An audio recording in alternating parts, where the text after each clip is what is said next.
Hello friends and enemies. Welcome to or back to Happy for Now. It's me, Isabel, here with your very delayed ARC vlog. I'm sorry. Reading's a struggle this summer. I don't like this. I don't like being in this kind of reading mood where nothing is working. But let's talk about it. I had 12 ARCs for this quarter technically.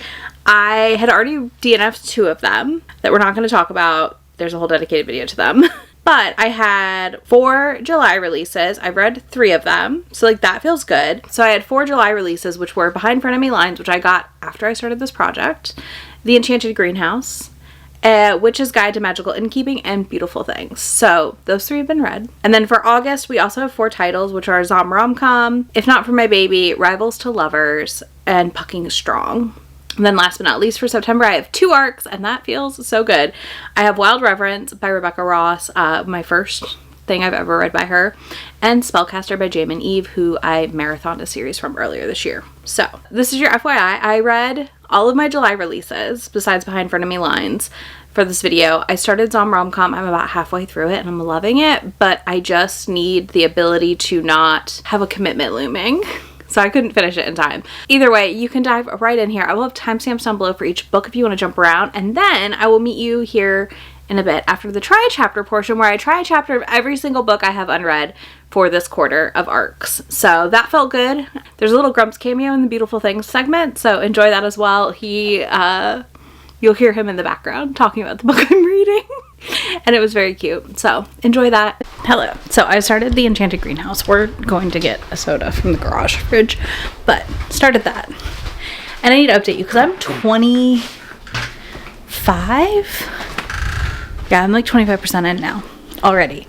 26 actually. So I'm 26% in. I'm really enjoying it. The connection to the spell shop is minor enough that I do feel you could read this as a standalone if this one interests you more. But she was trapped as a statue for a period of time that's revealed. I don't want to give it away, question mark. I don't know if it's a spoiler or not. But anyway, she gets trapped as a statue because she created the plant that is in the first book, Kaz, the talking spider plant. So she gets shipped to this island that's been abandoned. The sorcerer that lived there died, and she's shipped there to try and help him, the gardener that's left, to try and help revitalize the plants that have died with the sorcerer's passing. So she's not a sorcerer though, she's just a librarian that figured out the spell. So that's really interesting, and I'm really liking it so far. The narrator is fantastic. Overall, really good story. I'm having a good time listening to it. I hopefully will be about halfway through it today, but we'll see. I'm not sure. Okay, so location change, obviously. I am 50% through The Enchanted Greenhouse, and honestly, it's been really fun. I'm really enjoying it. I think this is a really cute continuation in this series. I really love our quiet hero who really just wants to talk about plants, and that's about it. And our heroine who was frozen as a statue for 6 years, like helping navigate this greenhouse situation where basically these plants are dying and they're trying to save them. And she's able to help because she knows how to use the spells, even though she's not a sorcerer. And also we know from the first book things that happened in the capital more, so I think that part also is really interesting and been very enjoyable to read. So I'm continuing to have a good time. This is my kind of cozy. Like, again, it's got just enough plot and interest to keep me engaged, whereas some things that get labeled as cozy for me are like too flat. Like, it's too cozy. I need a little bit of intrigue, a little bit of like things happening to help keep me engaged with the book, versus just having the book not really cover anything beyond like a soft romance. And like sometimes I want that, but a lot of times I don't. I tend to want a little more plot than most cozies have. So yeah, I'm really enjoying it. I will be back obviously in a little bit when I've read more, but I want to give you an update now before I forgot. I've just like accidentally made it halfway through this book, so that's really exciting for me, and I'm very like happy about my progress. But I'll be back to talk to you soon. Okay, so last night I finished The Enchanted Greenhouse, and I freaking loved it. It was so cute, so good. It just continued the trend of being the kind of cozy I like. And again, I would consider myself like a cozy hesitant reader for the most part these days. I don't seem to like a ton of cozies, or they don't interest me that much. But this one worked really well for me, and I had a good time. Like, I had a really good time reading it. overall, I thought the story wrapped up nicely, and it was cute and it was fun. There was a lot of like family reunion stuff in it, and in a way that was nice. Like kind of that thing of like growing up and thinking you're not accepted by your family, and then finding out like, you know, we all make mistakes, and apologies for said mistakes and things like that. And that was, I thought, really, really nice to read. I really loved the romance here between our two characters. We've our grumpy grunty, like quiet gardener type, and our statue librarian that is very chatty, and her kind of helping him navigate speaking to others and communicating his needs was spectacular. I really, really liked it. So there's that too. But yeah, I had a good time with this. I really, really enjoyed it. I'm really, really glad I read it. Solid like 4.5 for me. I really liked the spell shop. I really liked this book. Sarah Beth Durst's cozy fantasy seemed to just work for me. If you have similar reading style, taste, preferences, I think you may enjoy this one as well. But on to the next book. Okay, so I floated last night and read some, and I got about 20% into Beautiful Things by Emily Rath, and I'm really, really enjoying it so far. Rosalie, our heroine, is so sassy and like very take no shit, which y'all know I love. It's very slow burn historical. We've definitely had some longing and all that already a little bit, or interest, we'll call it, not even longing, interest, I would say. So like that's been really fun, and I'm enjoying that element. But so far, I just really like our main character. She is very, like, full force what she wants and what she needs, and is not going to tolerate people trying to force her into one thing or the other. No interest in marriage, which I love that in historical, because you know, these 3 boys about to fuck her life up, because I know it's why I choose. So yeah, I can't freaking wait. I will report back soon. So I am reading Beautiful Things. I'm almost 40% in. Oops.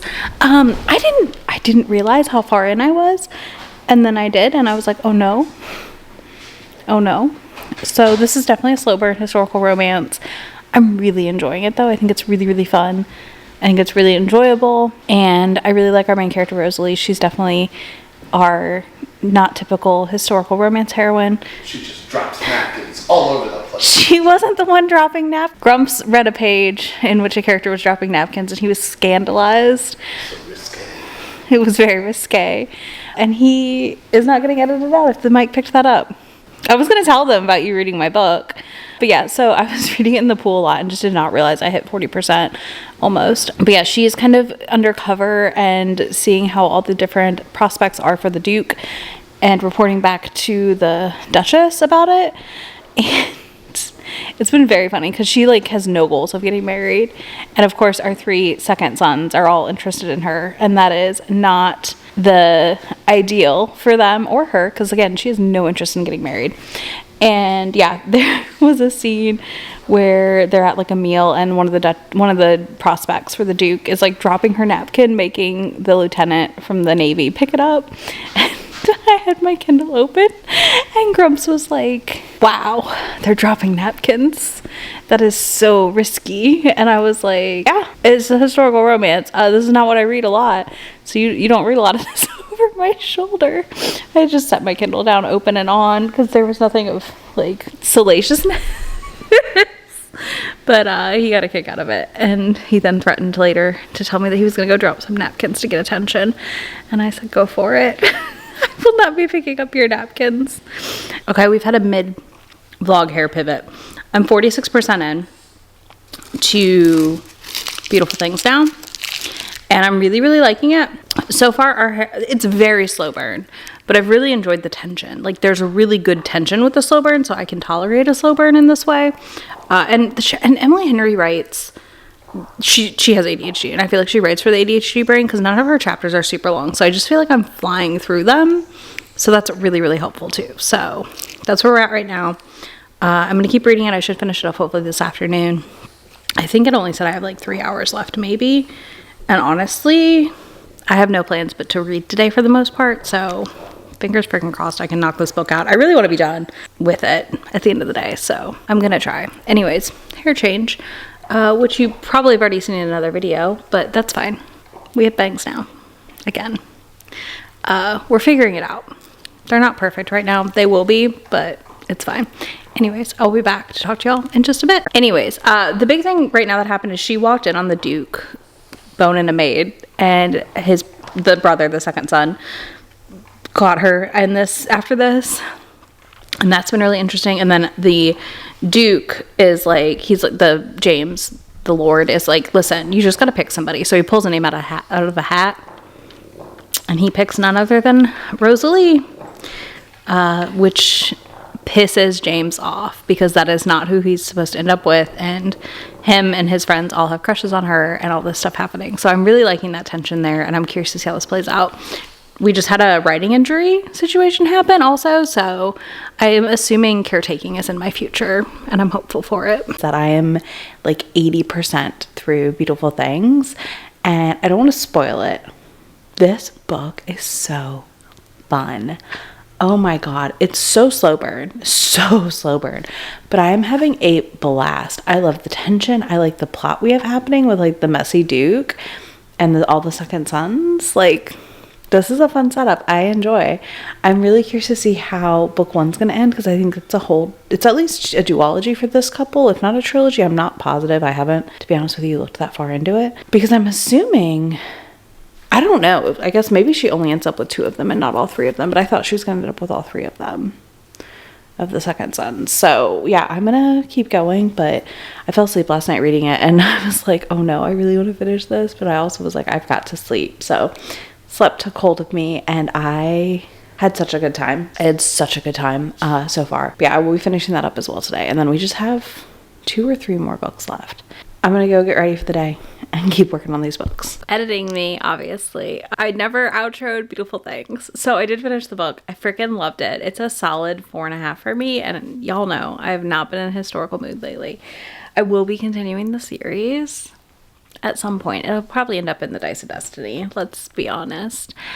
And honestly, I had a good time. I think this was really fun. The ending is a bit of a cliffhanger ending situation, but I really, really liked how it worked out, and I liked the choices made, because I'm really curious to see how this works. I also think this had just such a fun mix of my favorite things in a historical. There's some caretaking. There is a moment with 2 out of the 3 guys and her that is really steamy and delightful, and there's a lot of discussion about like not wanting to break hearts, and I really liked that as well.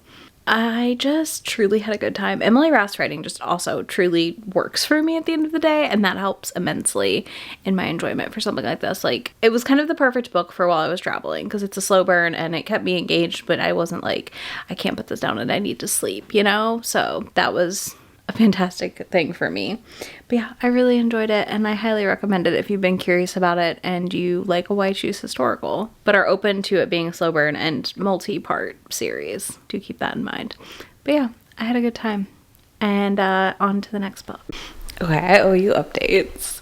Ignore. I'm going through that today, but that'll be in the regular weekly vlog. But I do indeed owe you updates, because I am a good bit farther into A Witch's Guide to Magical Innkeeping, or Magical Thinking, as my phone keeps trying to correct the title to.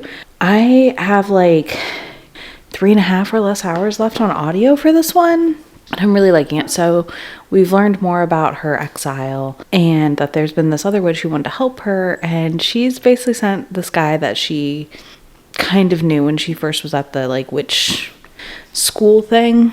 He was like he was older and an intern, but he has a little sister who's autistic, and she doesn't understand that she needs to hide her magic, and it's so cute. It has been so cute.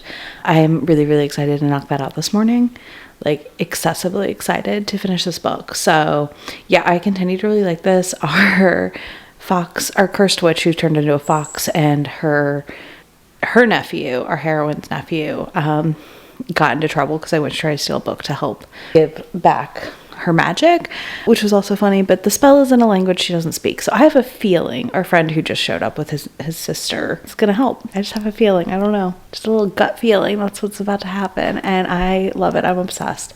So I will be listening to that more today. I'm Halloween hunting a little bit today.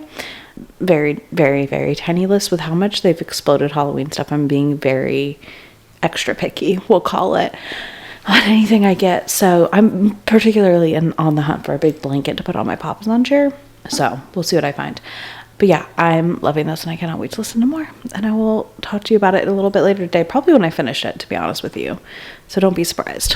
I literally have 30 minutes left in A Witch's Guide to Magical Innkeeping. Like 30 minutes. Do you know you have 30 minutes? 30 minutes? Yes. So I have 30 minutes left in that and I am loving it. This is definitely like a 5-star for me. I really liked the first book. I really liked the second book. I'm unsurprised that I like both of these. Honestly, near tears at one point, just due to the like care this group has for each other at this inn and the care they have for Posey, Luke's little sister with autism, and for her nephew, Sarah's nephew, who is like struggling with the fact that his parents are like scared of him basically due to his powers. Like near tears at one point reading / listening to this book. It was so good, so sweet. So I'm gonna knock out the last 30 minutes in bed tonight, maybe. I'm also possibly gonna read the ebook I have going, but I will be done very soon and I'm really excited for it. I've really again, these are the kind of cozy, in my opinion, that work for me because they are cozy. But I also feel like there's enough stakes and plots happening that I am engaged. I also have enjoyed like the unraveling of what was needed for the spell to restore her power, and Clemmy, who is the one who basically made her lose her power, Sarah lose her powers, along with the romance between Luke and Sarah. It's just been so fun, and it's such a ragtag group of like found family happening that I really love that. So yeah, this is just like everything for me personally that I want in one of these stories. So I'm happy as can be, but I'll report back in the morning. Currently we're sitting at a 5-star. I don't really know a way that this would wrap up that it wouldn't be a 5-star for me. So that's how I'm feeling. But yeah, we'll see if I read this tonight or if I read my ebook. I'm not positive yet, my plans. So I'll report back soon. Good morning. I did exactly what I said. It's going to get dark. I'm sorry. I'm coming to turn the light on though. Good morning. I finished Witch's Guide to Magical Innkeeping last night in bed. And I re-listened to the last 2 chapters this morning when I got up because I could not remember everything. I was a very sleepy girl. But I loved it. Still 5-star. Fantastic continuation. Sangu Mandani is just becoming an author for me that I'm going to pick up. I don't see a world where I'm not picking up her books. Unless one disappoints me eventually. But for now, through and through, I loved it. It was fantastic. I had such a good time. The found family element here and like rekindling of friendships, all of it was everything to me and I loved it. So 5 stars. I highly recommend. If you liked the first book, I think you will like this one. It is definitely more closed door. I don't know that there was much on page.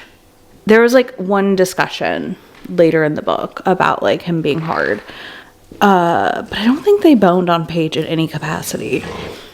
Like 99% sure. So there's that. But somebody can correct me if I'm wrong. But yeah, I love this. 5 stars. I'm very, very excited to see what else this author writes in the coming age. It was well worth all of the delays. So there's that. Anyways, on to the next book. Okay, I've started my next arc, which is ZomRomCom. This was the one that probably got the most votes, which I thought was really fascinating and surprising. Initial thoughts: I'm 3 chapters in, and I feel like that gives me a good gauge of it. That's like an hour-ish into the audio, and I'm enjoying it.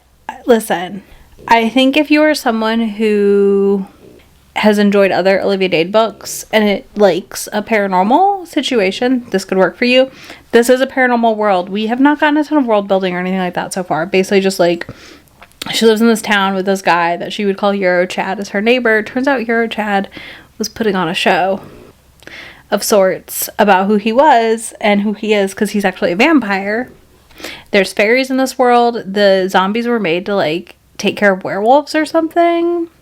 Again, we've not gotten a lot of world building on what's going on. We are just literally thrown into the world, and I like that. That is the kind of thing I enjoy in this kind of book, because I don't need the world building. I'm cool with it just being a zombie rom-com situation. We're not really rom-comming yet, and I don't know how much of a rom-com it really is. I will take the title with a grain of salt, personally, because I just don't trust when we put rom-com into things. But so far, I'm intrigued. She's discovered his, like, giant underground bunker that he has, and that's been really interesting as well. Like, she's like, what do you mean about this here?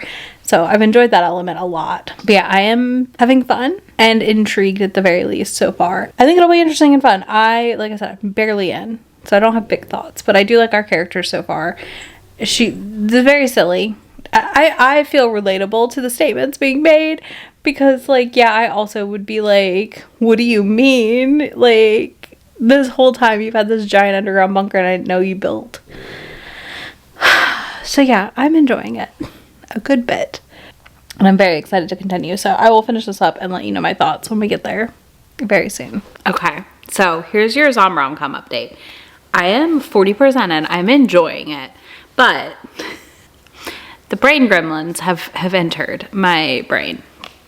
And I don't think I'll finish it in time for the vlog to end. And I don't feel like torturing myself to do that. Because, like, that's not fun for you or me. But at 40% for ZomRomCom, what I'm going to tell you is two big things. One, it is definitely more, to me, the energy I'm getting from this story overall is like a fun zombie movie from the, like, 2010s-ish. Maybe. I don't remember what year those movies all came out, but you get what I'm saying. Like, one of those. I really like the dynamic between Edie and Max, our vampire hero. We just had a really funny bit where they got caught by one of the gangs, and it was just very amusing the way that they got through all that. But yeah, I am really enjoying it, and I don't want to ruin my enjoyment by, one, making myself finish it quicker than I want to, and two, like, forcing it. So, on that note... where are we at? Because of that, I feel like I am just going to call it on this vlog, but I'm going to give you one more section, which we'll introduce here. I'm going to do a try chapter for the books I have left on my TBR from this. So first of all, I have Behind Front of Me lines to read. This is one that I got later after starting this vlog that came out July 1. I'm going to read the first chapter or two of If Not For My Baby, which comes out August 5th, the same day as ZomRomCom. I'm going to read the first chapter of Rivals to Lovers, Pucking Strong, Wild Reverence, and Spellcaster. And I will timestamp those down there for you because like I said, the brain gremlins are here, and that's okay. They're allowed to come. They show up occasionally. This was a big list again, which we've had a couple big lists. I will say I will be back with at least 2 more ARC vlogs this year is the plan, because I would like to get through all of my 2025 ARCs, whether that's a DNF or finish. I don't care. They need to be gone, because then next year we can work on 2024 ARCs, because that's the problem.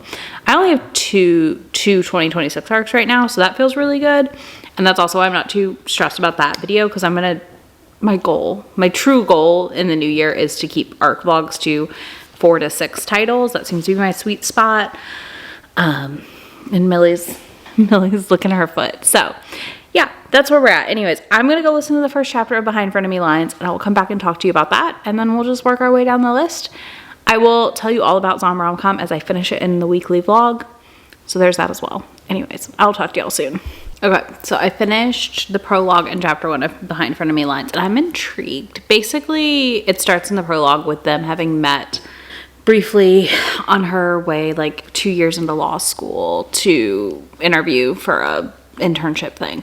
And then now we fast forward 13 years later, and so they're in their 30s, which I like a lot, actually. Like, I really quite like that they're in their 30s. So we fast forward, and she has to share an office with him because she moves jobs with her old boss to become a senior partner, or senior whatever, so that she can reach partner. And in doing this move, she realizes she's gonna have to share an office with this guy Charlie. And it was really funny because in the first, like, in the prologue, his roommate friend is like, "You're not Darcy, to stop acting like Darcy." And he was like, "I don't understand." And she made him like watch some of Pride and Prejudice. And I just thought that was really funny. So I'm intrigued. We'll see. It seems as though when I read the summary, they're gonna fake date to get her boss, who's getting divorced, to leave her alone. So it sounds like she moved for the right reasons that turned into reasons, so to speak. So there's that. I'm intrigued. I will continue. It is a shorter audio. It's under 9 hours, and that's nice because I feel like so many romance audiobooks now are verging into this 12 plus hour territory for no reason. We do not need that. That doesn't need to be the case, but here we are. I miss a nice short romance audiobook. But yeah, so the next one I'm going to read is If Not For My Baby. So I'll be back to talk to you soon. Okay, just finished chapter 1, If Only For My Baby. Yes, that one. We've not met Halloran yet, our singer or anything. We've met our main character. She is very much not really a believer in love because her mom was a single mom who was constantly heartbroken over men, and I kind of like it. Feels like a nice change of pace. You know, we usually get the heroine who's like lovey type more. But yeah, we join her immediately. Her mom has fibromyalgia, so that's interesting. That's a rep I don't feel like we see often in romances. I'm intrigued. I liked the narration of the first book for the first chapter.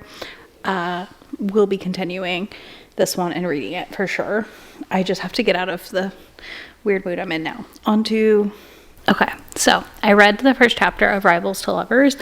I'm intrigued enough. This is basically a story about an author who wrote a story based on another story, like Think the Great Gatsby, that has not went into public domain yet.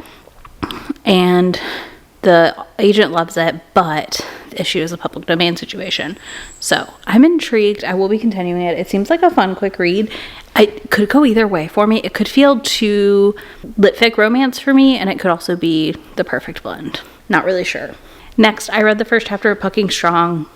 I'm sold. I always forget every time I start these that we start right back at the beginning, which I love. I love the interconnected timelines. I think this is the end of this section of the timeline. But Teddy literally almost gets run over by a car and Henrik saves him. And I love that so much. So that was fantastic. I thought it was a really fun intro, little fun meeting. I always love that. It's just fun. Like, it's such a good, silly setup that it works for me. It's Emily's writing. We know I love it. I'm going to be reading this very quickly after it releases probably. The arc formatting is not good. So that's a bit of a deterrent for me personally to read the arc I have, and I will probably instead just read it from KU once it's out. We'll see how much further I get. Okay, so I'm almost done, but I just read the first chapter of Wild Reverence, and I had a deep fear with Rebecca Ross that I just would not like her writing style. I was not sure what I would think of it, and I actually quite liked it. So that was fun. I enjoyed that first chapter. I'm intrigued. I can't decide if this is where I should start with her writing or if I should probably go back and read Divine Rivals or something. Let me know in the comments what y'all think, but I'm intrigued. This seems to be the story of a girl who's born to someone in the underling layer, and her parents are under and skyward people or something like that. Anyway, she's born, she doesn't know who her father is. It's like gods and goddesses of sorts, and I'm intrigued. I'm very intrigued. So it is definitely something I want to read more of, but I do know I'll most likely get an audio arc of it, so I'm also okay waiting until closer to its release to get that audio arc, because that has been such a nice perk of their influencer program. So that's done. I have one more try chapter to do, and I will be back. Okay, I'm reading The Spellcaster. I've read the prologue, and we jump back in chapter 1 6 months earlier. So basically our heroine is running down the halls and has been attacked by some monster, and her enemy is whose door she runs to because that's her only option. And when he opens the door, he calls her Precious, and then he says, "Who hurt you?" I'm sold. I'm already sold. I can't wait. Anyways, I'm gonna go read the rest of chapter 1 and I'll be right back. I don't think I have very long in it, 5 minutes, so I'll be right back. Okay, I finished chapter 1 of Spellcaster, and I really enjoy Jam and Eve's writing. So I think if you like Jam and Eve, if you've read the Shifter City books like I did, Shifter City, Omega, whatever, those, and you liked them, you will probably like this one. I'm intrigued. So basically, our heroine's boom of power comes up right after her 22nd birthday. She doesn't score well on any of the entry tests, but she still gets into the most prestigious school for her magical college. And her dad's a professor there, and all 3 of her siblings attend. And she's the youngest. So she gets in and she's like not really sure what's going on. And then we get the lore drop, which obviously the title of the book is the spellcaster. That the spellcaster type witch or wizard or warlock, whatever, is the rarest. And she loves collecting gems. And that doesn't really like show her affinity towards anything. And like the rest of her siblings had like very obvious affinities. I think she's number 5, actually, because I think she has 2 brothers and 2 sisters. Anyways, either way. Am intrigued. I feel like that prologue opening hooks you right in, and then you go back 6 months. So it doesn't feel like we're going back too far either, because like I would be frustrated if it was like 2 years ago. No, like we're going back 6 months. So I'm intrigued. So here we are. I did the try chapters. I feel good. Like, one thing I will say, I did a good job picking arcs I'm actually interested in, and I think that's a win. I am just in a weird mood and I don't know what I want to read and nothing is working and I don't want to pick anything up. So I'm not. I told myself we are releasing ourselves. But the try chapter kind of has me intrigued. So I won't be surprised. Obviously I'm finishing ZomRomCom. Hopefully in the weekly vlog that you'll get after this, like next Thursday. And I'm hopefully maybe gonna read the Jam and Eve book because that really intrigued me. But also I'm in like, this is the problem right now. So I read all these arcs. They're all like kind of samey in a weird way, but not. Like, I feel like I end up with like bunches of like magic and different things that are very samey. Not in a negative way, it just happens that way. Like, I feel like in January I had a lot of contemporaries. Right now I feel like I have a lot of magic and like slower burns, which is weird. And also like paranormal light, we'll call it, like with ZomRomCom and keeping Enchanted Greenhouse and spellcaster. Like it's weird, but I just think it puts me in too much of a rut. So one of the tips I'm taking forward for myself is to start my arcs earlier and just kind of stretch this vlog out long. So hair will change more than likely more often in these and things like that because I'm just gonna read these books as soon as I get them if I'm interested in them, I think, and go from there. But I feel pretty good about this. Like, I did manage to move my neck alley ratio up, and honestly I'm right close to another tick up into another percent, which will be 77%. Once I review a few more things. So that feels really good. And I think that puts like the 80% goal I had by the end of the year really close at hand, like for me. So that's exciting. You know, I've talked about it in my neck alley check-ins. I just would really like to hit 80 this year. I think I would feel really good about that. And I think it would motivate me to keep going and not just like say screw it. Because I do get a large portion of what I request. I don't get everything. No one really gets everything they request, okay? Like, that's just rare. And if you do, you do, and then you won't eventually. Yeah, so as soon as I submit 2 more arcs, I will be at 77%, and that feels great. Which leaves me with only like 15 more to read or DNF before the end of the year right now was how it's looking. So I honestly, I'm not mad at it. I'm not mad at it. I feel like that's, with the amount I tend to read, that's pretty doable. But yeah, I feel really good about that try chapter. I'm intrigued by everything. I think I'm going to finish ZomRomCom and then possibly for audiobooks try to read more of Behind Front of Me Lines. If I don't like it, it's short, so I'm gonna know pretty quickly here if it's just not for me. So I'll DNF it then at that point. But yeah, I'm just feeling the summer slumps, man. They're here in full swing. Life has also been lifing hard, and I think a lot of us feel that right now. It's been very stressful out here. So yeah, I'm just going to lean in and read what strikes my fancy instead of being like this specific item. But also sucks because I have another themed vlog I want to work on, but that's fine. Anyways, let me know what arcs you've recently gotten or finished. If you have anything coming up at the end of the last 3 months of the year, let me know if there's anything you're excited for, you think I should check out. I am in particular excited for Revolve by Balcabra, which I already have an arc of, and I'm also really excited for Violet Thistleweight is Not a Villain Anymore.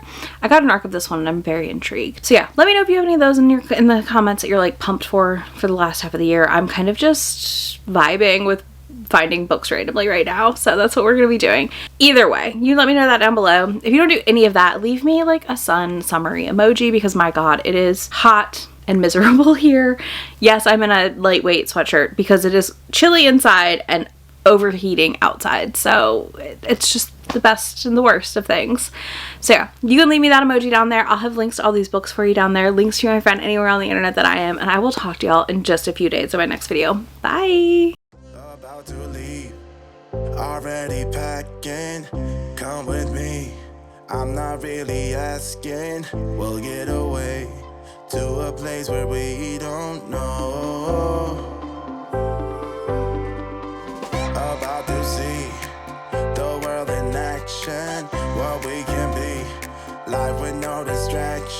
we'll get away. This is what we waited